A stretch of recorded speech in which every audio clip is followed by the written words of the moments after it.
istehsalatda bədbəxt hadisələr və peşə xəstəlikləri nəticəsində peşə əmək qabiliyyətinin itirilməsi hallarından icbari sığorta haqqında Azərbaycan Respublikasının qanununa əsasən hər bir işçinin istehsalatda bədbəxt hadisələr və peşə xəstəlikləri nəticəsində peşə əmək qabiliyyətinin itirilməsi hallarından icbari sığortalanmamasına, o cümlədən müvafiq riskləri icbari qaydada sığorta etdirmək vəzifəsi müəyyən edilmiş fiziki və ya hüquqi şəxslər tərəfindən sığortaçı ilə icbari sığorta müqaviləsinin bağlanmamasına görə vəzifəli şəxslər 1500 manat məbləğində, hüquqi şəxslər 5000 manat məbləğində cərimə edilir.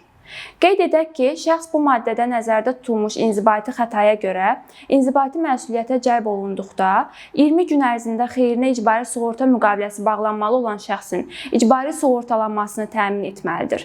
Bu müddətdə şəxs həmin əməlin törədilməsinə görə təkrarən inzibati məsuliyyətə cəlb olunmur.